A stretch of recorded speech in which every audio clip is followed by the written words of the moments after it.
Makaba kanilma kanafura kulkullu sagawa katoko amen. Maatiiwwan waaqayyoon kan jaallatanu innis kan isin jaallatu sanbata barii kanaan mana qulqullummaa isaatti mana kiristaanaa isa addunyaatti qaamaan kan argamtan hundumti keessan akkasumas sagantaa kana toora miidiyaa hawaasaatiin kan hordoftan hundumti keessan akkam jirtu akkam bultanii akkam yoo nageessan maqaan waaqayyo keenyaa uumaa keenyaa tiksee keenyaa kan nuumee nun ganne amma hubanaa kan nu tiksee nu eegu galanni isaaf haa ta'u. Akka balleessaa keenyaa fi akka dadhabina foon keenyaatti utuu hin ta'in akka abbummaa isaatii fi arjummaa isaatti nu eegee guyyaa kanaan nu ga'ee sagalee isaa akka dhaggeeffannu galata isaa akka galchinu kan nu taasise maqaan isaa ulfaatu. Akkasuma guyyaa har'aa guyyaa ayyaana waggaa Gabreelii fi ergamaa qulqulluu Gabreel baga waaqayyootti isin ga'e. Egaa namoonni waaqayyoon sodaatanii waaqayyoon amananii waaqayyoon kabajan ergamoonni waaqayyoo naannoo isaanii buufatanii jara eegu amaa hundarraa jara fayyisuu gatii jedhuudhaaf egaa waaqayyo immoo eebba isaa waadaa ergamoota isaatiif gale waaqaa qulqulluu Gabreeliif galeen hunda keenya waaqayyo nu haa tiksu nu haa eegu. Guyyaa har'aa akka mana amantaa ortodoksii keenyatti ayyaana tokko lama sadii jennee ayyaana baay'ee walirra bu'ee tokkoffaan ifa Yesuus Kiristoos ta'uusaa guyyaa dhalootaa kana dursee sanbanni jiru kun guyyaan har'aa kun ifaan fakkeeffama guyyaa wanti ifaa ittiin dubbatamuudha. Inni kun immoo wangeela Yohaannis boqonnaa tokko lakkoofsa tokko eegalee isa jiru isa sila dubbifame bakka bu'aa jechuudha. Egaa xiyyeeffannoon barumsa keenyaas isa kana ta'a kan ergamaa qulqulluu Gabreel raajinni hojjete bakka hundumaa bataskaanni yaadannoo qulqulluu Gabreeliidhaaf hojjetame irratti bal'inaan dubbatamaa barsiisamaa galateeffamaa jechuudha.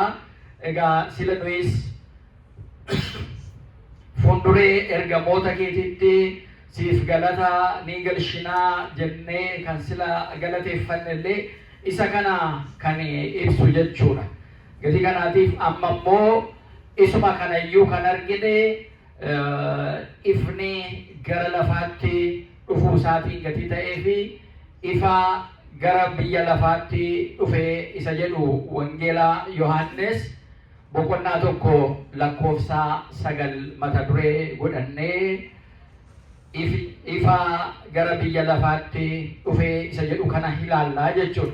Inni kun dhaloota gooftaa keenya Yesuus Kiristoos wajjiniin kan walitti dhufuudha. Yeroo dhaloonni gooftaa Yesuus Kiristoos dursee isa jiru sanbata kanaa kan barsiifamuudha jechuudha. Egaa kanaaf wangeela Yohaannis boqonnaa 8 lakkoofsa 12 irratti ani ifa addunyaati jedhee jira Yesuus Kiristoos. An ifa addunyaati jedhee kan inni barsiise sana fudhannee akkasumas immoo Efesoon boqonnaa 5 lakkoofsa 8 irratti yeroo duraa dukkana keessa turtanii amma garuu gooftaan keenya ifa ta'ee jira. Kanaafuu akka ijoollee ifaa taatanii deddeebi'uun isinirra jira nuun jedhee immoo nu gorsa jechuudha. Gatii kana jira kana qabxii kana lallabaa keenya guyyaa har'aa irratti waliin baranna jechuudha. Ifni eenyu isa jedhu san addaan baasnee ilaallaa. Bu'aan ifaa maal akka ta'e ilaallaa. Achi booda immoo ifni inni gara lafaa dhufe kun eenyu akka ta'e ilaallaa. Achi immoo nu immoo akkaataa kamiin deddeebi'uu qabnaa isa jedhu kana isa kana irratti ilaalla jechuudha. Maaliif isin ijoollee ifaatii nuun jedheetu gati jiruuf ijoolleen ifaa ijoollee dukkanaarraa immoo maaliin addaan ba'uu isa jedhu kana achuma keessatti caqasnee ilaalla jechuudha. Egaa qulqullootarra bulee barsiisota isaarra bulee waaqayyo kan iccitiisa dhokate kan ibsee fi an iddoo kana dhaabbadhee kan inni isin fuulduraa sagalee waaqayyoo qabee dhaabbadhe inni akka ispiikara kanaa maayikiraafoonii kanaa anatti dhimma akka ba'ee isiniif waan ta'u qalbii keessan qalbeeffattanii waan waaqayyo dubbate dhaggeeffattanii firee gaarii kan biqilchu laphee gaarii isiniif akka kennu anaafis jecha isaa akka kennu waaqayyo fedhii isaa nuuf haa ta'u. Ifa gara biyya lafaa dhufe inni kun mata duree barumsa keenyaati. Egaa waa'ee ifaa ala kaasnu dudduuba isaa ifa waan hin taane jira jechuudha. Light isa jedhamu maqaa afaan Ingiliffaatiin light. Ifni guyyaa kamiin akka ifni uumame namoonni beeknu jirra. Ifni eessarraa argama? Ifni eessarraa argama? Ifni eessarraa jira? Guyyaa kamiin uumame ifni? Ifni addunyaa kanaa jechuudha. Akkanatti yaaddanii beektu ifni yeroo kamiin uumame? Ifni yeroo kam ture?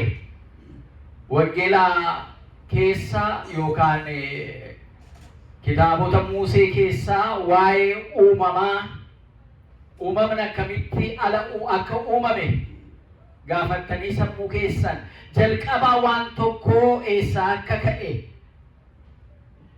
sammuun keessan isin gaafatee isa kanarraa kan ka'e isinis gaaffii sana xiinxaltanii ilaaltanii kitaaba keessaa deebii irratti argachuudhaaf yaaltanii yoo ta'e ifni inni jalqabaa yoo ture.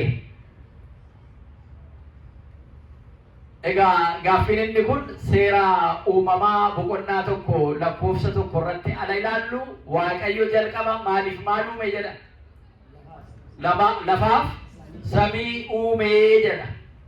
Guyyaa sanarraa jalqabee wanti gubbaa samiirra taa'ee ifu aduun kun ji'oonnii fi urjiin samiirraa guyyaa 4 booda uumamanii jechuudha. Guyyaa 4 booda uumamanii. Gati kanaatiif addunyaan kun lafa hin jirreerraa waaqayyo gaafa isa uumu ifa addunyaa kanaatiif kan ta'u, lafa kanaaf kan ta'u, uumama kanaaf kan ta'u, kan inni uume immoo guyyaa 4ffaatti jechuudha. Amma guyyaa tokko, guyyaa 2, guyyaa 3, guyyaa 4 amma ana jennu akkaataa ammatti sa'aatii 24 lakkoofnu sana miti inni lakkoofne inni kun jechuudha. Sa'aatiin inni 24 kun guyyaa tokko inni jennu kun akkaataa namni ittiin guyyaa isaatti lakkaa'ubatudha. Akkaataa waaqayyo itti lakkaa'u garuu adda jechuudha. Guyyaan tokko waggaa 1000 ta'a, isaa oluu ta'a. Akkaataa waaqayyo itti jechuudha. Isa keessa baay'ee hin turru. Har'a kan xiyyeeffannoo godhannu waa'ee ifaa gati ta'eef. Aduun ji'i yookaan urjiin jarri ifa addunyaa kanatti agarsiisan aduun uumama seerraa waaqarraa kan uumamte madda ifaa qabdi. Jiin immoo aduu kanarraa fudhatteetu ibsiti. Urjiiwwan kaan kennaa isaaniitiin jechuudha. Jarris ifa addunyaa kanaa kenna. Waa'ee ifaa ala kaasnu egaa guyyaa jalqabaa ifni addunyaa kanaa akka hin uumamne, aduun kun akka hin uumamne argine jechuudha. Isa waan dursu tokkotummaa jira. Addunyaa kanaaf ifni guyyaa 4ffaa eega lafiif samiin waaqayyo uume guyyaa 4ffaa irratti ifa addunyaa kanaa aduun ji'oonni uumamanii jennee jirra. Inni kun bu'uura. Isaan dura dukkana ture ala jennu utuu addunyaan kun hin uumamin isa ture arguudhanna jechuudha. Inni kun egaa amantiidhaan isa hubannuudha jechuudha. Isa uumaa bira ture sana utuu wanti tokkollee hin uumamin isa ture sana ilaaluu dhaqnaa jechuudha. Isa immoo deebee argachuudhaaf wangeela Yohaannis boqonnaa 1 lakkoofsa 1 eegaleetu iccitii uumama kanaan dura isa ture sana qulqulluu Yohaannis nutti ibsa jechuudha. Maal jedhee jechichi jalqabaa waan hundumaa dura ture jedha. kitaaba afaan Oromoo tala'ii kamu sagalee jedhanii itti fayyadama oddoo tokko tokkotti jecha jedhanii bakka ka'anii jiranii sagalee ala jennu hin ta'u jechicha isa jedhu sanaan bakka bu'a. The word isa jedhu jechicha isa jedhu sanaan bakka bu'a jechuudha. Jecha foon ta'e isa jedhu gatii fiduuf sagalee yoo jenne gara edalootti deema jechuudha. Gatii kanaatiif hiikumsa irraatti kitaabni tokko sagalichi jalqabaa waan hundumaa dura ture kan jedhu qabu sagalichi inni jedhu kun jechicha akka bakka bu'u akka sanaan hubannu jechuudha. Gatii kanaatiif jechichi waan hundumaa dura ture jedha. Waan hundumaa dura ture. Samiin kun uumamuun dura jechichi ture jechuudha. Lafni kun uumamuun dura jechichi ture jechuudha. Wanti namni uumamuun dura jechichi ture jechuudha. Aduun kun uumamuu see dura jechichi ture jechuudha. Waan hundumaa dura ture. Jechichi Waaqayyo bira ture jedha. Jechuun kun immoo eenyu bira ture jedha. Ilaa waan hundumaa dura ture eenyummoo bira ture jedha. Waaqayyo bira ture jedha jechichi kun. Ala sana lafti hin uumamne. Ala sana samiin hin uumamne. Gatii kanaatiif in the beginning kan jedhu afaan Ingiliffaatiin oddoo lama caqasamee kan jiru Genesis chapter 1 verses 1 yookaan seera uumamaa boqonnaa tokko lakkoofsa tokko irra inni jiruu fi John chapter 1 verses 1 inni qulqulluu Yohaannis barreessee chaptera tokko akkasuma lakkoofsa tokko irra inni jiru in the beginning inni jedhu sun beginningii lama dubbataa jechuudha. Waan lama dubbataa jechuudha. Inni seera uumamaa irra jiru sun jalqaba duraan dursee Waaqayyo maaliif maal uume jedha. Samiif lafa uume jedha. Inni qulqulluu Yohaannis kun garuu kennaan qulqulluu Yohaannis akkaataa Waaqatti hubate theological revelation yookaan immoo mul'ata Waaqayyoon hubachuu qalbeeffachuun kennameef adda ture jechuudha. Kanaaf yeroo baay'ee fakkeenya bineensota afuran jiran keessaa Nisr jenna fakkeenyaan qulqulluu Yohaannis kan ittiin fakkeeffamu Nisr inni jennu kun maal inni laata? Maal jenna? Kallaattii ta'eetu garuu joobira wal fagaatee lafa keessa waan jirtu foon isee xinnoo lafa keessa jirtu illee ilaallatee achirraa kaatee dhufee fudhatu sana jechuudha miti joobira isaan fakkeessama. Maaliif qulqulluu Yohaannis jara kitaaba qulqulluu yookaan wangeela barreessan keessaa dhaloota gooftaa Yesuus Kiristoosiitiin miti kan jalqabe yookaan cuuphamuu isaatiin nama ta'uu isaatiin miti kan jalqabe jireenyummaa Yesuus Kiristoos utuu lafii fi samiin utuu uumamni hin uumamin dura akkaataan ittiin ture sana ibsuudhaaf jalqabe jechuudha. Wal ba'ee gara samiitti iccitii jiru sana ilaaluudhaaf gara teessoo Waaqayyootti isa eenyuyyuu ibsine sana ibsuudhaaf iyyuu jalqabee jechuudha. Kanaaf jalqabnumti isaa sagalichi jalqabaa waan hundumaa dura ture jedha. La sagalichi sakamii ala jettan boodarra deebii argachuuf deemtu. Inni ibsa sagalichi eenyu akka ta'e gadi ibsuu fi obsaa dhaggeeffadhaani. Sagalichi jalqabaa waan hundumaa dura ture. Sagalichi Waaqayyo bira ture. Waan hundumaa dura ture. Eenyu bira ture? Waaqayyo bira ture. Achirratti inni isne sagalichi ofii isaatii Waaqayyo ture jedha. Nama ajaa'ibsiisa. Sagalichi ofii isaatii maal ture jedha? Maa sodaattan ere? Waaqayyo ture jedha. Inni kun abbaa ilma hafuura qulqulluu iccitii qulqulluu Sillaasee theological trinity sana akkaataan itti ibsu sana agarsiisa jechuudha. Jechichi eenyu akka ta'e itti dhufeetu agarsiisa. Achi inni kun jalqabee Waaqayyo bira ture jedha. Kuni iccitii Waaqayyoon akkaataa jarri wangeelaa sadan ibsanirraa akkaataa adda ta'een ibsa jechuudha. Mana keessanitti galtanii yeroodhaan dubbisuu kan qabdan keessumaa wangeela qulqulluu Yohaannis kana iccitii achi keessa jiru commentary yookaan hiika kitaaba kanaa kobaansaa kitaaba qulqulluu tokko amma kitaaba volume isaa amma kitaaba qulqulluu tokko ta'a jechuudha. Akkaataan ittiin iccitii dhokatee jiru waa'ee waaqummaa, waa'ee waaqayyoo, waa'ee abbaa hirmaa hafuura qulqulluu ittiin ibsee kun baay'ee adda jechuudha. Gatii kanaa hundumti keenya mana keenyatti kana dubbisuun baay'ee nu barbaachisa. Hubachuun baay'ee nu barbaachisa. Yoo nu hin galle gaafachuun baay'ee nu barbaachisa jechuudha. Irran deebi'a. Maaliif ijoo bu'uura kiristaanaa gadi ta'eedhaaf jechichi jalqabaa kaasee hundumaa dura ture. Jechichi waaqayyoon bira ture. Jechichi ofii isaatii waaqayyoo ture. Inni kun jalqabaa kaasee waaqayyoo bira ture jedha. Ilaala. Jechichi jalqabaa kaasee kan ture. Jechichi waaqa bira kan ture. Jechichumtuu waaqayyoon kan ta'e innumtuu jalqabaa kaasee waaqa bira ture jedha. Yoo hubachaa deemuu dhabaanne it's like confusion way waan uume fakkaata. Namoonni baay'een kitaabni qulqulluun confusion kan ta'eera jedhanii iccitiin kun kan jiraa hin galle kitaaba kana qeequu barbaadu. Maal jechuu barbaade? Maal ibsuu barbaade? Asirratti inni ibse kun ijoon dubbii isaa maa inni ana jedhutti fufaa laala ammallee wanti hundumtuu jedha. Wangeela Yohaannis boqonnaa 1:3 irratti immoo wanti hundumtuu isaan ta'ee jedha. Wanti hundumtuu eenyuun ta'e?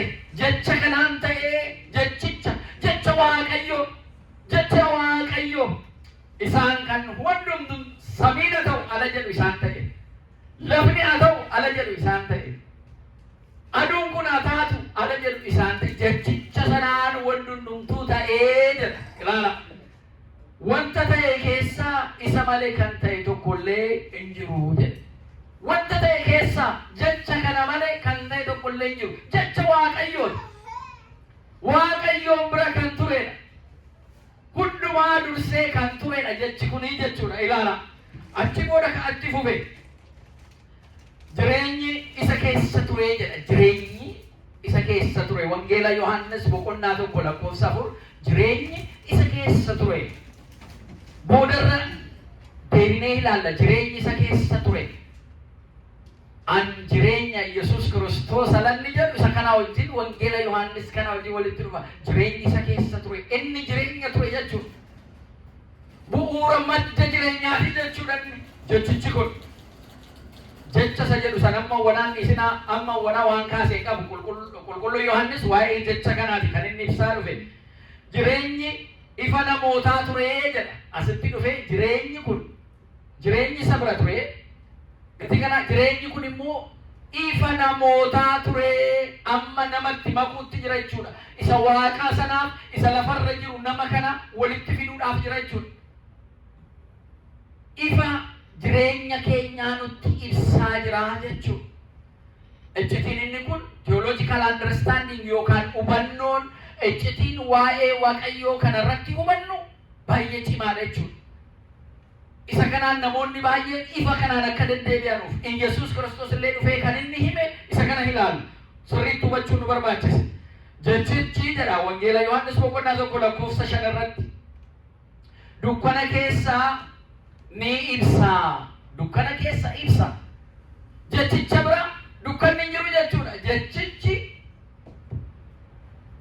dukkana keessa ibsa.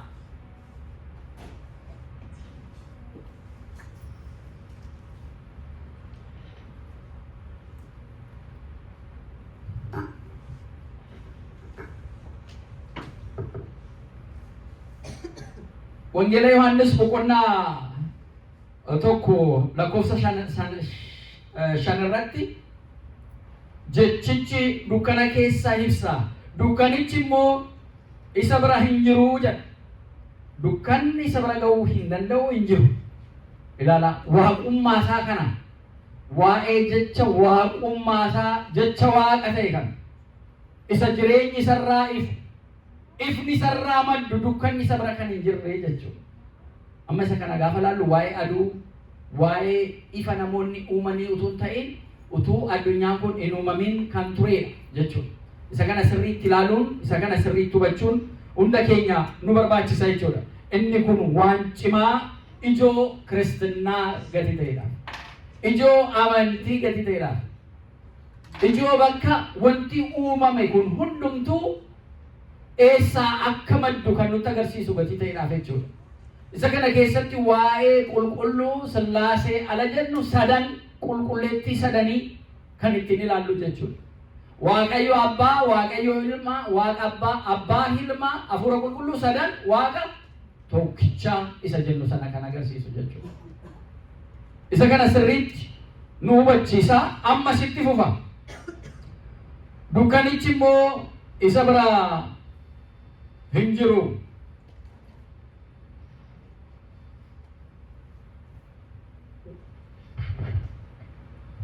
Lakkoofsa 6 ala gahu namni Waaqayyo biraa ergame tokko ture jedheetu ofitti deebi'e. Qulqulloonni Yohaannis nama ajaa'ibaa. Qadaami'uu qaal jalqabee kan ture jedhee iccitii sana hundumaa waa'ee uumamaa utuu hin ta'in uumama dura isa ture waa'ee Waaqayyoo sanaa utuu argee haasa'u lakkoofsa 6 ala gahu maal jedhe? Namni Waaqayyo biraa ergame tokko ture maqaan isaa Yohaannis jedhama. Inni kun dhugaa ba'uudhaaf dhufe namoonni hundumtuu dubbii isaatiin akka amananiif waa'ee ifichaa dhugaa ba'a. Inni ofii isaatii ifa hin turre waa'ee ifichaa akka dhugaa ba'uudhaaf ergame malee jedheetu waa'ee isa cuuphaa karaa Waaqayyoo sirreessu qulqulluu Yohaannis sanatti deeme jechuudha. Maaliif kana ta'e? Maaliif tokkichaan isa lafaa iccitiin jiru sana isa uumama duraan ture sana uumaa hundaa ta'e sana hibsuu afaan nu bansiisee ija nu bansiisee utuu isa dhaggeeffannu gurri keenya isa dhaga'u akkamitti waa'ee namicha nama Waaqayyoo biraa ergame tokko ture jedhee itti makee jechuudha. Maaliif abbootiin keenya waa'ee uumamaa utuu haasofnee hin fixin qorannee hin fixin waa'ee uumaa qorachuun guutumaan beekuu hin dandeenyu. Kitaaba qulqulluu keessattis utuma kana sammuu isaatiin baasee buusuutu abjuu wayii akka mul'ataa wayiitti dhufee jedha. Akka mul'ataa wayiitti dhufeetu inni iccitii Waaqayyoo iccitii uumaa sirriitti eenyuyyuu Maatiyoosiin, Maarqoosiin, Luuqaasiin caalaatti ibsuudhaaf utuu inni jiru ergamaa Waaqayyootti dhufeetu killee kana hanqaaquu jenna miti, gogaa hanqaaquu kana beektu miti, iseedhaan galaana guddaa bira taa'eetu killee gogaa killee sanaatiin maal jenna isa killeen ittiin jiru hanqaaquun eega keessaa yaa'ee booda maal jenna? Eega hanqaaquu isaa keessaa yaasan egaa cabsine hanqaaquu isaa keessaa eega baasne booda qodicha hanqaaquu kanaas kwaalii isaa sana qabee jiru sana maal jenna? Qola isaa jenna, sheelii jenna, qola jenna, qola hanqaaquu jenna miti egaa ta'uga qolaa walii galleerra miti egaa waan walii galleen adeemnu qola hanqaaquu sanaan jechuudha. Galaana kana fuudheetu asii budduqseetu lafatti naqaa jechuudha ergamichi. Achi booda qulqulluu Yohaannis kun ergamaa sana arge. Maal hojjechaa jirtaa jedheen galaana kana gogse dheetanii jedhe. Maaliin galaana kana gogsita? Kunoo asii budduqseetaniin iyyuu asitti naqaa jira lafa duwwaa kanatti naqaa jira. Innaa galaana kana gogsaa jedhe. Hin danda'a amma namni kun, hin danda'a ergamaan kun. Galaana guddaa qola hanqaaquutiin akkanaan kaasee gannaquu danda'a? Yoo Waaqayyo godhe ta'a. Garuu amma hojii qulqulluu Yohaannis kunii fi mul'ataan ergamaan Waaqayyootti mul'ate kanayyuu haasofna. Akka namaatti garuu akka hubannaa isaatti garuu ergamichi qola hanqaaquu kanaatiin galaana kana budduqsee lafatti naqaa jira. Yohaannis immoo argee maal hojjetta jennaan? Galaana kanan gogsa dheetaniin iyyuu jedheen. Akkamitti iyyuu qola hanqaaquu kanaan galaana kana hunda waraabnee lafa gogaatti naqxeetu galaana kana goksuu dandeessaa jedheetu qulqulluu Yohaannis isa gaafate jechuudha. Yogguu kanayyuu ergamichi maal kana wayyuu jedhee maal jechuudha maal kana wayyaa. Inni kun uumama galaanni kun kan uume Waaqayyoodha. Angalaana kana budduksee yeroo natti fixa malee gaanuma fixaa jedhee yaada. Ati jirta miti jedheen jechuudha. Ati jirtaa jennaan maal jechuudhaan waan akkana waan maaliin godhe yoomiin galaana budduksee beekadhee Yohaannis sammuu isaatti yaada isaatiin jeeqame jechuudha. Achi atuu jirta isa qoratamee isa dubbifamee isa himamee dhumuu hin dandeenye hubannoo uumaa hundaa kan ta'e waa'ee Waaqayyoo barreesseen fixa haasa'een fixa kan jette atuu jirta miti jedheetti mul'ate jechuudha. Yogguu kana mul'ata sanarraa deebi'eetu Yohaannis waa'ee jechichaa achitti dhiisee dhufeetu waa'ee nama Waaqayyoo jedhee waa'ee Yohaannis isa cuuphaa sanaa haasa'uuf barreessuu jalqabee jechuudha. Boqonnaa lakkoofsa 6 jiru isa agarsiisa. Waa'ee isa cuuphaa sanaa maaliif? Waa'ee Waaqayyoo qoratanii namni bira ga'uu hin danda'u. Kanaafiyyuu Waaqayyoo ta'e eenyuyyuu isa bira ga'uu hin danda'u.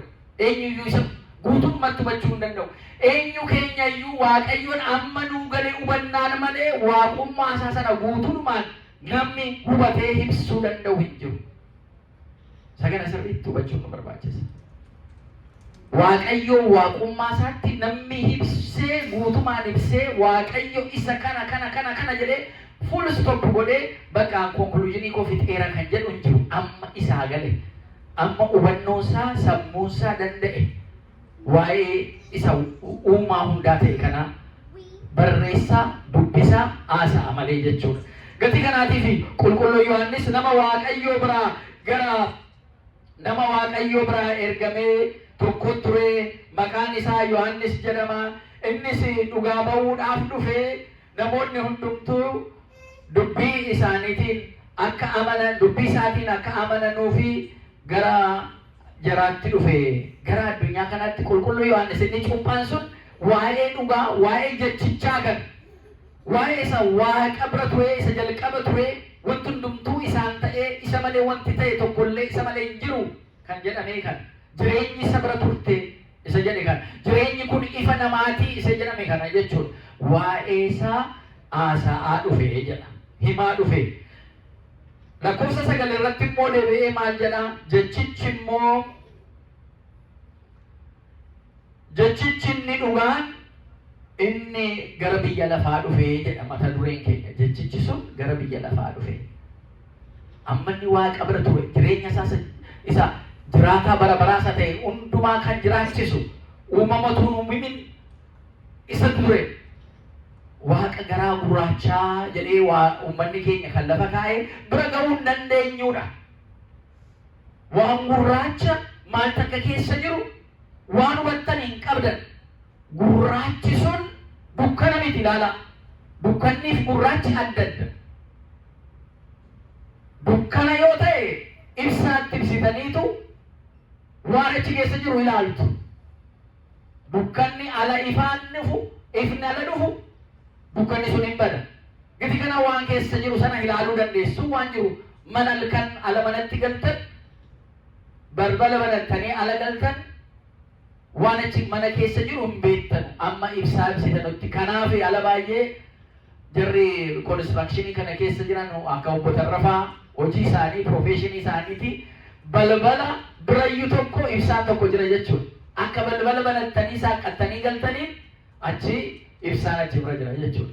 Amma cherchiuma keenya kana mana Waaqayyoo kanallee yoo ilaaltan amma achi akka galtanii balbala sana bira ibsaan jira. Achi ibsitu isa booda ibsaa jara kaan immoo eessarra akka jiru immoo gara kana dhuftu isaanii dukkana balleeffatanii achi immoo achi dhuftaniitu lafa ibsaa ibsitan sana qabdu dukkanni sun hin bada ifa ta'ee ilaalama. Waaqa garaa gurraachaa inni jedhame sun garuu ibsuudhaaf hin dandeessan. Innumti mataan isaa ifaadha ilaala Waaqayyoo ifaadha. Garuu garaa gurraachaa jedhee uummanni keenya kan ibsu hayyoonni keenya kan ittiin ibsanii eenyuyyuu isa waaqummaa isaatiin bira ga'uu hin danda'u jechuudha. Hin danda'u. Qulqulluu Yohaannis kan quunnameen isa kana, kan inni ibse isa kana. Abaabileen keenya akkana godhanii ittiin ka'an kana shaakalee waa'ee Waaqayyoo ibsuudhaaf jalqabeetu bira ga'uu akka hin dandeenye argeetu waa'ee qulqulluu Yohaannis isaa gooftaa cuubee sana waa'ee isaa haasa'uu jalqabe. Ifichi inni dhugaan inni gara biyya lafaa dhufee jedha. Waan nama ajaa'ibsiisudha jechuudha. Gara biyya lafaatti dhufu amma waa'ee uumaa sana dhiiseetu uumaa sana keessa inni ture ifichi inni jalqabee ture sun jechichi gara biyya lafaa dhufuusaa kan agarsiisa. Namaa wajjin walitti fide, lafaa wajjin walitti fidaa jira jechuudha. Inni kun iccitii tiyooloojiidhaan waa'ee keessumaa seera uumamaa keessaa fi waa'ee nama ta'uu Yesuus Kiristoos. Arrammoo guyyaa waan ifaa haasofnu gadi ta'edhaaf. Ifatu gara kana dhufee ifin kun eenyu akka ta'e sirriidhumatti hubachaa akka deemnuudhaaf namoonni hundumtuu namoota hundumaaf ni ibsaa jedha. Ifni dhufe kun namoota hundumaatiif ni ibsaa. Kanaaf akka ijoollee ifaan deddeebi'aa kan inni jedhu ifni maal akka ta'e maal bakka akka bu'u immoo boodarra ilaalla. Inni biyya lafaa keessa ture. Biyyi lafaas isumaan ta'ee biyyi lafaas isumaan ta'ee biyyi lafaa garuu isa hin beekne jedha. Kanumaan deemee gara biyya lafaa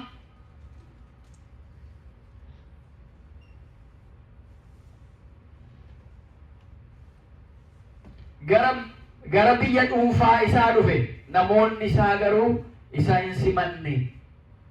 Gara namootaatti dhufe namoonni isaa isa hin simanne. Inni kun immoo amma gara Ayihudootaa sanatti deemaa jira jechuudha. Ifni kun eessarraa akka dhalate. Namoonni isaa immoo akka isa hin simanne. Amma Ayihudoonni nu fayyisuudhaaf dhufee jedhanii ala sana nutu raajii nu dubbatamee nutu fayyuu qabaa nurraa dhalataa jedhanii Beetelemitti akka inni dhalatu raajiin Isaayyaas boqonnaa 7 irratti haasa'e akka gara sanaan xumuramu hundumti isaanii kitaabota sana Tooraa keessaas kitaabota raajotaa keessaas siinagoogii isaanii yookaan bakka saatardee walitti qabaman kan jaraa bataskaanan jedhamu siinagoog jedhama. Bakka sanatti kitaabota kana hiikanii akka nuyi amma barannu jechuudha. Ayyoonni isaanii ta'anii itti himuu turani. Inni bara sanaa gidduu isa amma ta'u sanaaf kan dhufedha jechuudha. Kanaafuu gara biyya dhuunfaa isaa dhufe. Namoonni isaa garuu isa hin simanne. Amma isa simachuuf immoo ijoollee Waaqayyoo akka ta'aniif aboo isaaniif kenne. Jara isa simanne. Jara garasaa ta'e qomoodhaan kan ta'an gara isaanii ala dhufu jarri isa simachuu hin dandeenye. Garuu jara isa simataniif aboo ijoollee Waaqayyoo ta'uu kenne. Galanni Waaqayyoof haa ta'u. Aboo isa kana arganne jechuudha nuyi. Waa'ee ifa kanaa ala haasofnu jara kaaniif dhufe jarri isa simachuu hin dandeenye. Kanarraan kan ka'e kennaan kun jara kaaniif kenname nuu kenname jechuudha. Isa kanaaf fayyisaa keenya akka ta'e gara lafaa kanatti akka dhufe kanarraallee isa hubanna jechuudha. Egaa itti fufee jechi kun foon ta'ee jedha boqonnaa lakkoofsa 14 irratti jechi kun nama foonii ta'ee jedha. Nama foonii ta'ee ijoon dubbii isa kana. Nama foonii inni ta'e jechi kun wangeela Yohaannis boqonnaa 1 lakkoofsa 14 irratti kan ibsame isa Beetelemitti dhalatee gooftaa keenya Yesuus Kiristoosidha jechuudha. Galanni isaaf haa ta'u. Isa kanarraan kaasneetu guyyaa har'aa ifa gara addunyaa gara biyya lafaa kanatti dhufee jenna jechuudha. Ifa gara biyya lafaa kanarratti dhufe. Egaa kana eega argine booda waa'ee ifaa tokkoon kaasnee ilaalla. Kara saayinsawaatiin jira. Sekondii tokkotti 300,000 kiiloomeetirii deema jedha. Speediin ifa light, speed of light 300,000 kilometer. Sakana hundumti keessan inubattu jedheetan hin argaa googilis gochuu dandeessan oddoo adda addaattis ilaaluu dandeessan per second sakandii tokkoon ifni akkam qaxxaamuree ispiidiidhaan deemuu akka danda'u egaa jarri saayinsawwaan kanarratti karaa adda addaatiin wan jarri ka'an hin jira jechuudha. Waa'ee ifaa karaa saayinsiitiin physical yookaan physical energy jedhu light is the physical energy jedhu humna akka ta'e in hubatu jechuudha. Ifni kun maali ala jennu electromagnetic radiationiidha jedhanii isa kanan kaa'u. Kara biraatiin ifni kun weeviidhaan kan deemu. It does not need air yookaan qilleensas kan hin barbaanne vacuumii keessallee kan deemu akka ta'es in ibsa. Speed of light about 300,000 kilometer per hour. Kuma 300 kilomeetira 300 sekondii keessa per second sekondii tokko keessatti akkaataan ittiin kaatu ilaalaa jechuudha. Amma inni kun ifa isa namni hubachuu danda'u ifa jedhamee isa taa'e sana jechuudha. Isa dukkana kana balleessuu danda'u jechuudha. Isa gara waaqayyootti dhufe wajjin utuu hin ta'in isa namni ifa jedhee ittiin fayyadamu isa kana ilaala. Aduun soorsii ifaa addunyaa kanaati. Aduun stars jedhu urjoonni abiddi electricity laser jarri kun hundumtuu ifni kan irraa madduudha. Kan uumamaan jedhamee namni uumamaan jedhu aduudha. Aduurraa urjiidha. Jiyoonni yookaan jiini kun kan mul'attu eessaa aduu fudhatte ifa fudhatti jedhama. Aduurraa fudhattee jedhama miti karaa saayinsiitiin. Aduurraa fudhatteetu isa boodammoo namaa qooddi namaa ibsiti. Akkuma isiniin jedhee inni kun waa'ee ifa addunyaa kana keessa jirudha. Iji keenya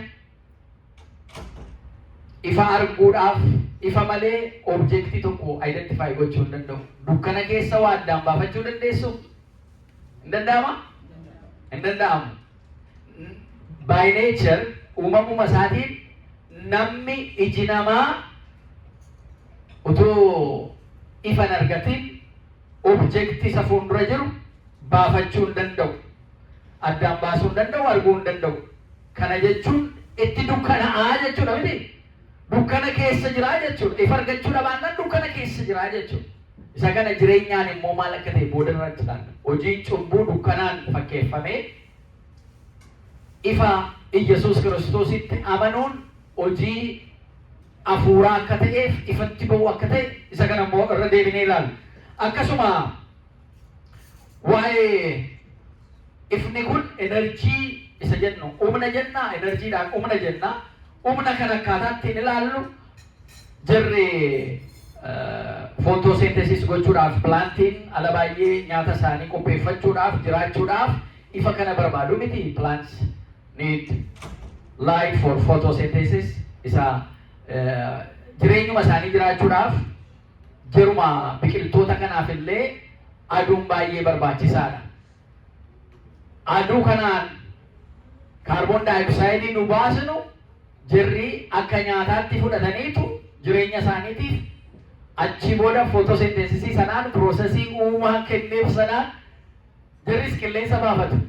Nuyi oksijiinii fudhannee kaarboon daayoksaayiidii baasnaa jirri immoo kaarboon daayoksaayiidii fudhatanii maal baasu?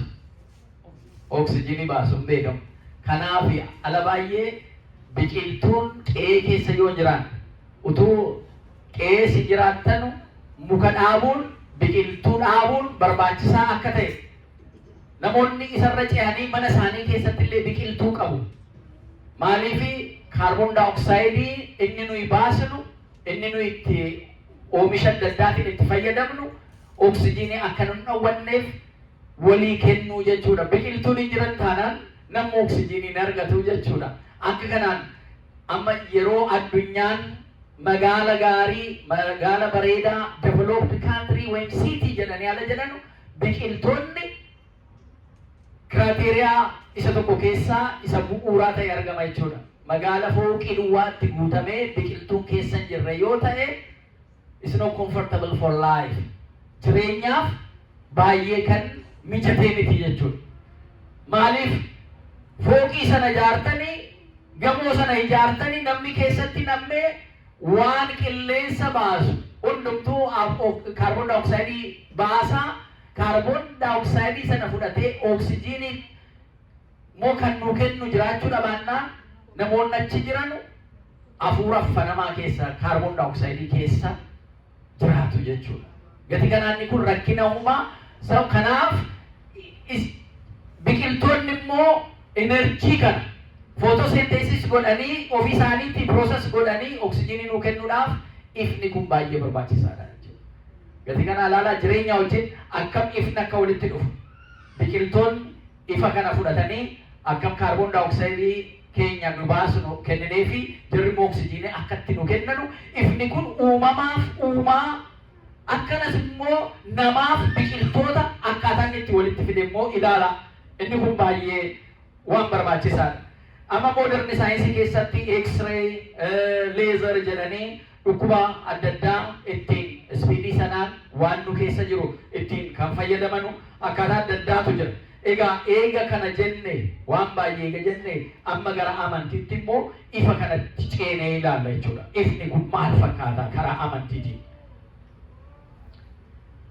Amantiin adda addaa ifa karaa adda addaatiin fakkeenya godhanii simboolii godhanii karaa adda addaatiin ibsu.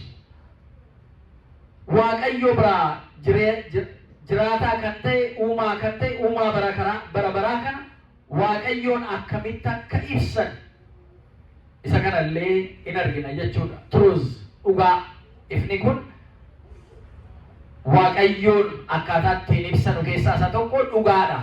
Sobni dukkanaaniyyuu simbool ta'a, dhugaan immoo ifa kanaan simboolii ta'a.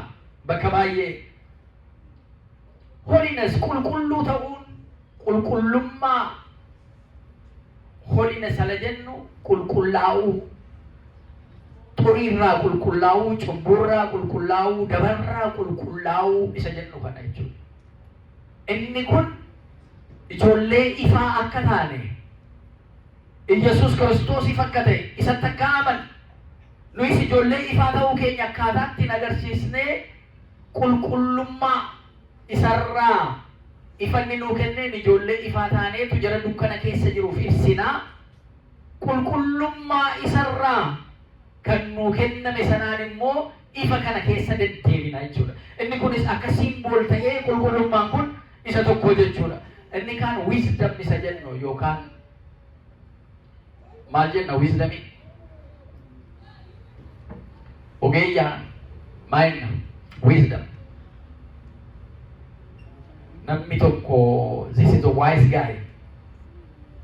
Ala jettanu maal jedhu? Beekaa.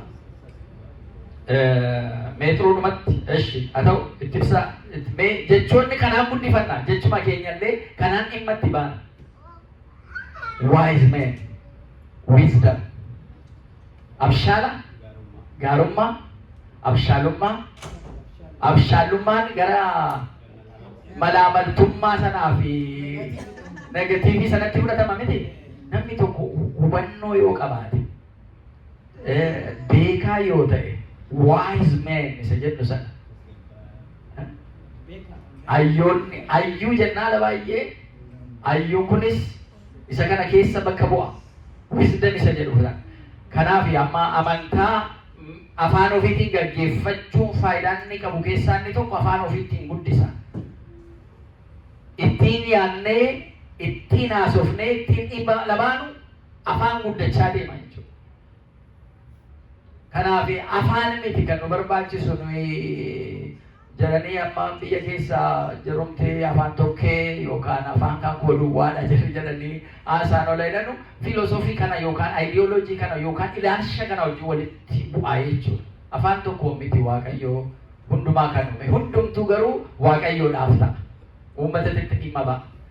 kabaja isaatiif jechuudha isa galateeffanne. Gatii kanaatiif inni kun karaa Yesuus Kiristoos ifa ta'uusaa sanaa fi Waaqayyo immoo ifaan akka bakka bu'u alalaallu wisdamiin inni kun yookaan egaa ammaaf waan walii galle ayyummaa beekummaa naatoo qubee generation as jirtan wisdom afaan oromootiin tokko silaa yoonaan aluma sana googilii godhee iyyuu baasa amma maayini ChatGPT'n illee dafee isinitti hima. Wisdom mala keessan maal isiniin jedhe? Yaa chaalenjiidha. Okay. Ala argattan natti himtu. Gatii kanaa inni kun jechuun waa hunda beekumsi kan eenyuuti jedha namni keenya. Beekumsi kan eenyuuti? Exactly kun baay'ee deep theological understanding kun. Okay?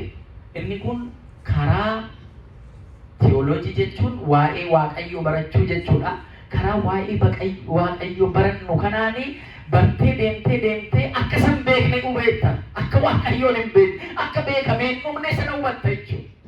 Gatii kanaaf beekumsa hundumtuu isaa Waaqayyoodha. Beekumsi kan Waaqaati. Isarraa madda, isarraa dhufa. Gatii ta'eedhaaf jechuudha. Inni kun waa'ee hayyoota keenyaa kan ittiin deebinee of ilaalluudha jechuudha. Inni kaan waa'ee ifaa kana gaafa jennu God's present Waaqayyo jiraachuunsaa nu keessa jireenya keenya keessatti Waaqayyo ala jiru dogongorarraa akkaataan ittiin nu deebisatu jechuudha. Akka Waaqayyo dogongorarraa akka inni nu oolchu akka inni kallattii isa akka namaatti hubachuu hin dandeenye hafuura qulqulluu sanaan akkaataan itti nu ibsu ogummaa waa hubachuu sana akkaataa ittiin argannu isa kana keessallee arganna jechuudha. Guidance Waaqayyo kallattii ittiin deemnu akka inni nu gaggeessu akka inni nutti ibsu isa kana hundumaa ifa Waaqayyoon ifa la taasisnu jireenya keenya keessatti illee karaa sanaan akkaataa ittiin deemnudha. Isa kana Yohaannis boqonnaa 8 lakkoofsa 12 irratti gooftaan keenya Yesuus Kiristoos an ifa addunyaa kanaati jedhe. Ijoon dubbii isa kana jechuudha. Inni sila Yohaannis iccitiidhaan haasa'aa ture ifa addunyaa kanaa gara addunyaa kanaatti dhufe jedhe. Wangeela Yohaannis boqonnaa 8 lakkoofsa 12 irratti Yesuus Kiristoos an ifa addunyaa kanaati egalanni isaaf haa ta'u. Gatii kanaan namni anaa wajjin jiru dukkana keessa hin jiru jedhe.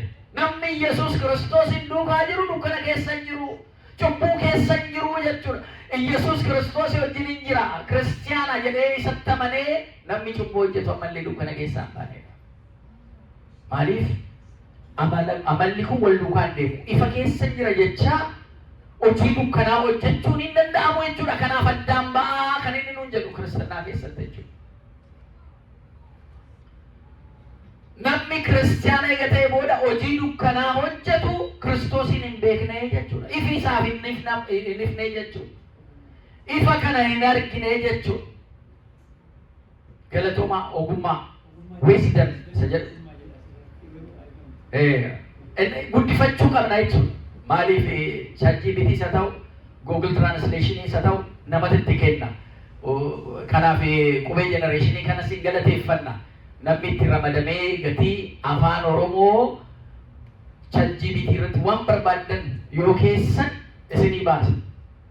Afaan Oromoo achi keessa jira. Google language. Inni kun irratti hojjechuu qabna. Kan keenya gatii ta'eedhaaf jechuudha. Kunuunfachuu qabna, guddifachuu qabna. Ijoollee keenya kan ittiin barsiifannu kanaaf. Afaan itti waaqeffannu kan godhachuu qabnus kanaaf. Inni kun eenyuyyuu isiniin kennu eenyuyyuu immoo isinirraa hin fudhatu. This is a natural right. Inalienable right. Eenyuyyuu kan isiniin kennine eenyuyyuu kan isin harkaa fudhachuu hin dandeenye uumamaan kan arganne jechuudha. Isa kana sirriitti hubannee akkaataa ittiin fayyadamnu light. Ifa kana akkaataa ittiin understand godhu jechuudha. Gati kanaatiif amantaa kiristinnaa keessatti Yesuus Kiristoos yookaan bu'uurri kiristinnaa I am the light of the world jedha Yesuus Kiristoos. Waa'ee ifaa amantiin adda addaa waan adda addaa qabu Waaqayyoon akkaataatti ibsanu Quraana keessas boqonnaa Quraana 24:35 irratti waa'ee Waaqayyoon ala ibsanu light of the heaven and the earth jedhu Waaqayyoon achi keessattis kan caqasamee jiru. Kana duwwaa miti jarri jarri Ayuud Judaayizimii keessattis kan jiran aduu kana symbolize godhu jarris. Light symbolize Torah and the divine wisdom. Jarris aduu kanatti fayyadamuu jechuudha. Egaa bakka baay'ee jarri Hinduismis akkanuma waa'ee aduu kana isaa waaqni isaanii the light over the darkness ifa dukkana irratti aangoo qabu jedhanii jarris akkaataa jarri ittiin ibsan. Hinduismii yoo jettan, Buddhismis yoo jettan, jarri xinnoo jarri Buddhismiin knowledge kana hojii walitti fidu working from ignorance jedhu ndoo jarri maal jedhu beekumsa dhabuu keessaa gara beekumsaatti deemuu jedhaniitu kaa'u. Light waaqa baruu jechuun waa'ee waaqa baruu ignorance dhiisuu dagachuu kana beekumsa dhabuu kana tokko isaa baay'ee wal fuudhaniitu enlightenment isa jedhu beekumsa enlightenment isa jedhu kana tokko immoo akka filosoofiitti akka ideoloojiitti jedhanii illuminaati jedhanii immoo karaa adda addaa immoo jarri deemanu addunyaa kanarra jiru isa keessa baay'ee hin gallu. Garuu Waaqayyo ifaan symbolize akka ta'u isa kana ilaaluun akkuma jenne Yesuus Kiristoos ifa akka ta'e akkaataa ittiin ibsine waa'ee ifaa kanaati kan sirriitti ilaalu. Inni kaan karaa amantiitiin ifni jechuun afuurawwaa spiritual isa jennu afuurawwaa moral isa jennu maa jechuudha moral naamusa moral duty moral responsibility namummaa keerraa kan maddu gaarummaa isa akka namaatti sammuu qulqulluudhaan dhiibbaa tokko malee Waaqayyotti hin si'ume waan gaarii hin taane addaan baastee ilaaltee waan gaarii ittiin hojjettu waan hamaa ta'e irraa ittiin baqattu san moral responsibility moral duty inni jedhamu professionii kam keessa jiraachuu dandeessa hojii jireenya kee lafaa gaggeessitu garuu nama ta'uun kee waan gaarii ala hojjetamu qalbiin kee itti gammadu ayyaanni kee hafuurri kee sun itti gammadu alammoo waan hamaa tokko argitu asuma si keessaa irrifata shoksi godha iji keellee walitti sassaabamti hafuurri kee dhaabbata maal jettee dhaabbata si naasisa. Inni kun moral authority waan qabdu keessatti maa jira jechuun kan ittiin sitti Waaqayyo hubannaa si kenne sanaan kan ittiin qalbeeffattu jechuudha. Hiika daddaaba qabaachuu danda'a. Gati kanaatiif ifni kun karaa amantaatiin ala dhufnu Yesuus Kiristoos wajjin jirra ala jennu Yesuus Kiristoosiin ifa addunyaa kanaati. Ifa addunyaa kanaati ala jennu immoo jireenya hafuurawwaa ifa hafuurawwaa kana keessa deddeebiin baay'ee barbaachisaadha jechuudha. Ifa hafuurawwaa kana keessa deddeebiin baay'ee barbaachisaadha. Ifa addunyaa kana keessa immoo ifa amantaatiin jiru kan Waaqni na argaa jira dukkanni isa bira jiru. Gati kanaatiif dhokadhee waan hin hojjedhu hin qabu. Inni na argaa. Yoo namni na argine eenyu na argaa? Waaqni na argaa. Ala bilbilaan haasoftan namni sun gamas jira isin hin argu asiin jechi keessan kan biraa aktiin keessan hafuurri keessan kan biraa ta'a al tokko gati namni isinitti bilbilee duwwaadhaaf bilbila kaastuu achi akka biiziidhaa hojjechaa jira garuu jettanii asii bira jira jettu garuu yaadi keessan isa bira hin jiru. Dhaggeeffattee waan asii jedhe dhaggeeffattee maal jettee jedha irra deebi'ee jechuudha. Maal jettee qalbiin isaa isa bira hin jiru jechuudha. Maaliif social life keenya kun of taanee akka jiraannu baay'ee nu godhu waan break out godhe yookaan cabsee keessa galu jira tasgabbii sammuu keenya tasgabbii afuurawwaa keenya kana cabsee kan galu jira jechuudha. Karaa adda addaatiin dhufu. Achi isaa wajjin yoo hin taane bilbilumatu iyyuu gurrarra si jira malee dhaggeeffachaa jirta garuu quba qabaachaa jirtu waan dhaggeeffattu san qoy deebiseensi bilbila yoo jette naguma miti deebiseensi bilbila yoo jette gaariidha. Namichi sila dhagaa jira firan argatte dheetu rakkina isaasitti mattee ati sisan dhageenye callumatti namichi yeroo hundumaa kanuma haasofti seen immoo dubbiin fittu qooda jettanii online isees amattanu garaa keessatti namicha samattanu yookaan isinii bilbilee furmaata ala baay'ee namni ala rakkina isaa himatu akka furmaata kennitanuudhaaf miti saayinsiin egaa inni kan isa kana qoratu immoo kan biraan namni rakkina isaa kan isinitti himatu namuma gaafa naasa'uu naaba'aa jedheetu malee soluushinii isaa sinirraa barbaade miti al tokko dafnee gara soluushin meekingitti yoo dhanne namichi sun utuu haasa'ee fixatin qoricha yoo kennineef jechuudha isan fayyadu na dhaga'iidhuma jedha na dhaga'i ilaa waan irratti ta'e ilaa ishi si dhaga'e qoy nan ariifadhaa qoy yeroo biraa yoo jettaniin he feels something bakka nama na dhaga'uun dhabe bakka jechuudha namni eenyuyyuu na dhaga'u abaluun na dhagaa jedhee isin na dhageesse jedheen itti madhaan inni na dhagaa jedheen itti madhaa na dhagaa jiru jechuudha. Maaliif jiraachuu waan jennu sanaa wajjin jiraachuu isa baru baay'ee barbaachisaa jireenya keenyatti. Gadi kanaatiif waaqaa wajjin jirraa laayitii kana ifa kana keessa jirraa Iyesuus Kiristoos wajjin jirraa ala jennu adeemsi keenya sun isa dhugaa ba'uu qaba jechuudha. Gara sanatti guddachuu qabna jechuudha. Kan walitti dhufnee waaqeffannu koo isa baruudhaaf akkaataa isaa wajjin jiraannu sana baruuf. Inni kun akkaataa afuurawwaadhaan guddachaa ittiin deemnu amma kun noormaalii akkaataa ittiin wal hubachiisnuudha. Kana keessa isin keessaa namoonni as jirru kana keessa halkan mul'ataan waaqayyoon kan argaa bulu jiraachuu danda'a isin keessa. Kan nama biratti nyaata kan fakkaatu garuu soomaan foonsaa dadhabsiisee lubbuusaa jabeessee waaqa iccitii argu jiraachuu danda'a. Hayyoonni keenya abaabilee akaakilee keenya alalaallu konnekshinii jarri uumaa isaanii wajjin qaban utuu namni ittiin himin utuu qeesiin dhufee hin barsiisin utuu wangeelli hin barsiifamin maal utuu hin jedhamin akkaataa jarri tasgabbiidhaan uumaa isaaniitii wajjin walii galanii jiraatan sana gaafa ilaallu amma eega wangeelli namni tokko eega amma amantiin kun babal'achaa dhufeedha. Kiristaanaa kana duwwaa miti amantiin hundi amma modern organized religion isa jedhamu kan eega dhufee booda maal walitti bu'uudhuma dubbiidhuma kana iyyuu baay'achaa dhufee isa durii sana dhabnee amma jedhutti namni ga'ee kana keessaa akkamitti tasgabboofna jedhan. Karaa kiristaanaatiin anumti mataan koo gadaamii tokko naqal tokko torban tokkoof jedhee akaayidhumaa fi yookaan bassoo wayii qabadhee bakka waan jirre gammoojjiitti ba'uu jechuudha.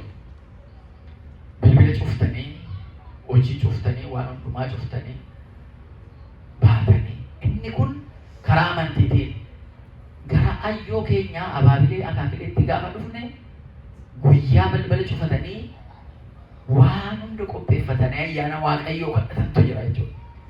Of qulqulleessan sana jira jechuudha. Modernitti immoo amma meditationii maaloo immoo jedhanii immoo karaa biraatiin immoo deeman jarri kaan jechuudha. Isa keessa inni sun karaa kiristaanaa miti. Ifa kanaa wajjin jiraachuudhaaf ifa kanaa wajjin walitti dhufuun baay'ee barbaachisaadha. Ala baay'ee asitti kaannee bu'aa dhabna jireenya keenyaaf.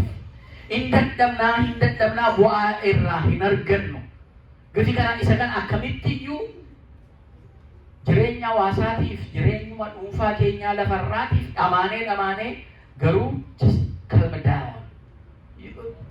down tasgabbaa'inee namni tokko amma ala haasa'us ala nyaatus ala hojjetus keessa isaa tasgabbiin kan hin jirre ala argitan akkanumaan arganiitu abbootiin keenya afurri nama kana rakkateera jedhanii kan haasa'an baay'ee jiru jechuudha. Kan itti mul'atu kan namaallee jechuudha. Maaliif nama isa kaan immoo argitan namni kun namatti ulfaata. Innis hin jettan. inni jennu sun maatiidhuma namni koo namatti ulfaata simboo qaba maal nama akkanaa jettu inni eegaan jechuudha. Amma suura qulqulloota irratti mataa isaanii irratti akka kana kunoo akka aduu kana kan sarkilii ta'uu kan qulqulloota ifa kan agarsiisuudhaaf jara ifa akka ta'an agarsiisuudhaaf wadhaa amma mataa isaanii irratti akkana sarkilii haala ta'ee ifa ta'uu shaayin ifa jara ifaa jechuudha kan Kiristoos ta'uu isaanii gara ifa bara duriitu Kiristoos hin dhufin dura namoonni ifa kan aduudhuma kanaan iyyuu waaqa situ nuumee jedhanii bara Abrahaam sana faa kan sagadaa turantu turan ifa kanaan ancient yookaan religion yoo sarchi yoo gootan ala baay'ee fakkaatti aduu kanaafaa kaa'anii kan itti waaqeffatan ufaa sanatti turanii jechuudha. Isa kana sirriin tubannee ifa kanaan akkaataa ittiin deddeebinu kan jara kaanii keessas simbolaayiz akkaataa ittiin ta'e tokko tokkoon ilaalla. Kanaafuu ifa jechuun karaa amantiitiin jireenya furawwaa jechuudha. Moral responsibility yookaan duty sana achi keessaa qaba. Garuu waan harkaan qabannu sense waan harkaan goon material physical elementii akka hin taane hundumti keenya hubanna jechuudha. Ifa kana ifa harkaan namni qabeen jiru an qabeen jira ifa yoo jettan natti muu dandeessu. Ifaan harkaan hin qaban physically waan physically ta'e miti waan spiritual ta'e waan moral ta'edha jechuudha. It's not like a physical stuff. Waan harkaan kunoo ifni jettanii isatti hin qabatanu miti jechuudha. Karaa amantiitiin inni ifa jennu suni jechuudha. Maalli Yesuus Kiristoos ifa jetteetta miti duuka bu'oonni isaa wajjin nyaanne wajjin dhunne jettee jedhanii barreessanii jiran inni soo qaamaan mul'atee jira. Ala jettanii gaaffii kaasuu dandeessa. Inni kun ifni mul'anne sun foon ta'ee jedhama. Yohaannis boqonnaa 1:14 irratti foon ta'e. Foon sanatu mul'ate. Foon sana qabne. Inni qabamu sun eega dhalate waggaa 2000 ta'e jennee waggaa lakkoofneef. Garuu ifni inni jalqaba ture jalqaba kaafee ture sun waggaa lakkooftanuuf. Waggaanumayyuu kan uume halkaniif guyyaa kan uume isa jechuudha. Aduu kana kan uume. Aduu kanaan lakkoofna miti halkaniif guyyaa. Gati kanaatiif halkaniif guyyaa iyyuu kan ittiin lakkoofnu kan uume isaa. Gati kanaatiif ifni Yesuus Kiristoos nutti mul'achuun isaa fooniin dhalachuu isaa gifti keenya maaramii irraa dhalachuu isaa foon nama uffachuu isaa isaanii barre malee ifa sana qabuu hin dandeenyu. Physical elementii waan qabaatee qabamuu miti. Inni kun immoo akkamitti waaqa eega ta'ee nama ta'ee ala jennu jedhanii namoonni tokko confuse kan ta'anis jiru. Inni baay'ee achi keessa deebii yookaan gadi fagaadhee isa keessa hin deemu yeroo fudhata gatii ta'eedhaaf. Garuu incarnation nama ta'uu waaqummaan isaa sun nama ta'uu isaa sana akkaataa ittiin ibsinu. Kanaaf amantiin kiristinnaa waaqa nama ta'e ilma waaqaa waaqa nama ta'e ala jennu abbaa isaatii wajjin ture abbaan nama hin taane ilmatu nama ta'e. Innis jireenya bara baraatii ifa jireenya namaa kan ta'edha. Waa'ee Yesuus Kiristoos. Isa kanaan kan deeman duuka bu'oonni isaa isatti gati amananiif ijoollee ifaa jedhamu. Ijoollee ifaa jedhamu. Isin akka ijoollee ifaatti deddeebi'aa kan inni nuun jedhe isarraan kan maddeedha jechuudha. Kanumaaf waa'ee ifaa kaasnee waan baay'ee caqasuu dandeenya.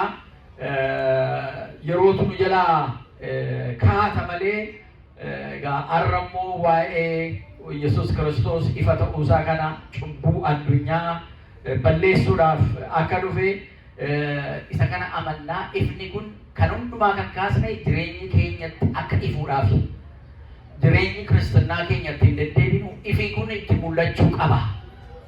Hojii dukkanaa keessaa ba'uu, hojii cubbuu keessaa ba'uu, hojii foonii keessaa ba'uu kan dandeenyu ifni kun jireenya keenya keessatti guyyaa guyyaadhaan yoo nuu ifeedha.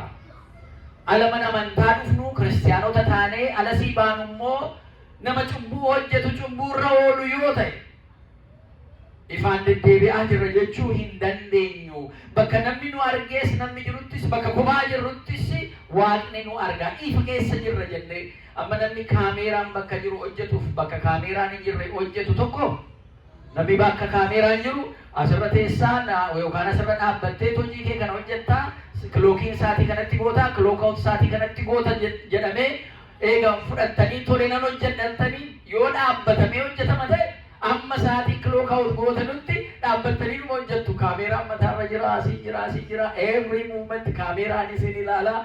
Kanaafuu arga keessa yeroo hundumaa keessumaa cash registerii irra waan hojjettan yoo ta'e an hojjedhee argeen jira. Egaa waan hundumaa akkaataa peenii baastan akkamitti akka yeroo barbaadanitti akka barbaadan ilaalu. Boqoddeettanii taa'uullee hin dandeessan isin argaa. Teessee jirtaa isin jedha bilbilee jechuudha. Maaltu deemaa jira isin jedha kaameeraan gatii jiruuf jechuudha. Imagine that kaameeraan Waaqayyoo akka kana nurratti gatamamee jira. Jireenya keenyatti jechuudha. Dhoksuu ni dandeenya Waaqayyoo. Kanaaf Waaqayyoo waan dhoksinu hin qabnu. Achi immoo mana murtii nurratti dhaabee jira. Consciousness sammuu keenya laphee keenya waa hubachuu danda'u sanatiyyuu immoo nu wajjin asuma jira jechuudha. Argaa gadi kanaatiif Yoosef waaqa fuulduratti cubbuun hojjedhe kan inni dhiisee deeme. Okay? Waaqayyo na arga jedheetu maatiiwwan Waaqayyo. Uummanni keenya kanaaf waaqni na argaa jedhama. Uummanni keenya aadaan itti qabnu safuun nuyi qabnu iyyuu waaqni na argaa jedha. Cubbuudhaa fi kabaja waaqaaf qabu sana akkaataa dogongorarraa yaa waaqna eegittiin jedhu sana gaafa ilaalu. Saba sana keessaa iyyuu aadaa fi safuu sana keessaa dhufnee jechuudha. Inni kun biyyaafis hawaasa keenyaafis kan fayyadu addunyaa kanaaf kan fayyadu gatii ta'eedhaaf wanta cubbuurraa nu eegu waaqaaf jennee namni nu argeef miti namni nu galateeffateefis miti. Namni maqaa keenya lallisee baasee kaasee haasa'ee wal kaasee kabaja nu ture haasa'eedhaafis miti yookaan nu xureessee nu salphisee nu qeeqeedhaafis miti. Eenyuuf amanamna? Waaqaaf. Ijoollee waaqaa ifaan deddeebina amma ta'etti jechuudha. Hojiin dukkanaa isin keessaa abadu nuun jedha Yesuus Kiristoos. Kanaaf egaa waan baay'ee kaasanii ilaaluu dandeenya garuu guyyaan ifaa Yohaannis boqonnaa 3 lakkoofsa 20-21 ummanni dukkana keessa jiraatu ummanni dukkana keessa deddeebi'u ifa argatee nuun jedha. Gara ifaatti dhufee ifa argateedha galanni Waaqayyoof haa ta'u. Kanaaf dhaloonni Yesuus Kiristoos duraa fannu biraanike Maariyaam yaa guyyaa har'aa kan inni yaa Waaqayyoo ifa kennu ergii jedhee qulqulluchi Daawitis kan inni galateeffate ifa kennu ergi akka cubbuutti hin galle ifa kennu ergi akka dogongoratti hin galle mana murtii yookaan poolisii yookaan law enforcementidha law interpreterii jararraa bilisa ba'uu dandeessu ta'a al tokko namni nan argimu nan argine ergaa ba'uu dandeessu ta'a garuu isa sammuu keessaa sin gaafatu isa Waaqayyo nurratti kaa'ee sana keessaa ba'uu hin dandeenyu. Kanaaf namoonni namni na arge nan argine jedhanii waa hojjetu yeroodhaaf rakkinaan sana keessa ba'anii ala kophaa taa'an namoonni kophaa taa'uu hin dandeenye meeqa jira seetan. Yookaan dhugaatii keessatti of dhoksu yookaan waa xuuxaa'uuf dhoksu yookaan waa fudhataniiruma waan iyyuu duwwaa keessa jiraachuudhaa fi isa darbe yaadachuun barbaadu jedhu. Maaliif? Mana murtiitu jira, sammuutu jira. Consciousness utuu beekanuutu hojjetani. Al tokko self defensiidhaaf waan hin taane waan hojjechuu malle hojjechuu dandeessa ta'a self defense. Jiraachuudhaaf jettee of ittisuudhaaf jettee of eeguudhaaf jettee waan tokko ofirraa ittisuudhaaf ala jettu isa si balleessuu dhufe ofirraa ittisuu dandeessa. Mirgan maaliif? Reasonable doubt. Sababa kanattiin gochuu dandeessu ga'aasaa lapheen kee amane afurri kee amane qalbiin kee amane qabda jechuudha ofirraa ittisuudhaaf. Gatii kanaatiif tarkaanfii barbaachise fudhattee ofirraa ittistaa. Ala sana afuura gaarii baafattee yaa Waaqayyo galata kee silaa du'een ture yoo jiruun ture Eessumaanuu mana akkanaa fide beekumsa akkanaa fide akkamittiin harkaan miliqee ba'e utuu kana gochuu dhabaadhee maa anu du'een ture jettee Waaqa kee galateeffadhu. Amma isa kana eega gootee booda self defense gati ta'e kophaa keellee utuu teessee afurri kee jeeqamu jechuudha. Okay? Ifa sanaan deddeebitee ifa sanaanii Waaqa fuulduratti al tokko garuu ta'e jettee itti qophooftee jarri kun beesikiidha criminal mentaalitiidhaaf ala baay'ee namni waan tokko hojjetee duwwaadhaaf utuu hin ta'in ta'e jedhee itti yaadee qophaa'ee yeroo fudhatee wanti inni hojjetu sun waan badii hojjechuudhaaf ala deemu garuu milkaa'uu danda'a. Namni na arge nan argine jechuun qophii isaa keessaa isa tokko ta'ee argamuu dhiisuu danda'a. Garuu Waaqayyo gatii isa arguuf ala baay'ee eega wanta sana raawwate booda nagaa jireenyaa isaatiif hin qabu. Repentance deebi'uu gara Waaqayyootti. Waaqayyootti deebi'ee yaa Waaqayyo sitti yakkeen jira cubboo hojjedheen jira dhiifama naa godhi yoo jedhee gara ifa kanaatti deebi'a. Akka kiristaanaatti repentance beekaa hojjettee miti. Kanaaf maatiiwwan Waaqayyoo ifa garaa lafa kanaatti dhufe isaan adeddeebinu ifaan adeddeebinu ifaan adeddeebinu uummata keenyaaf waan ta'u hojjenna biyya keenyaaf waan ta'u hojjenna addunyaa kanaaf waan ta'u hojjenna waan gaarii walii hojjenna ifa keessatti wanti cubbuu wanti dhokatu hin jiru. Kanaaf ifa kana yeroo biraa itti deebinaa haasa'amee waa'ee isaas ofnee hin fixnu.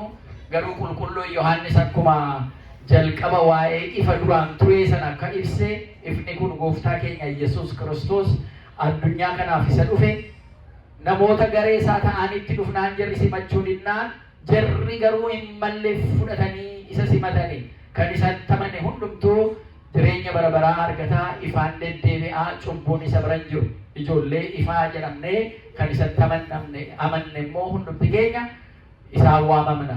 Ifa kanaan deddeebinee ifa dhaloota isaa immoo guyyaatti kabajinuun Waaqayyotti nu haa ga'u. Maqaan isaa ulfaatu kan nu barsiisee jalqabsiisee nu xumursiisee galanni isaaf haa ta'u.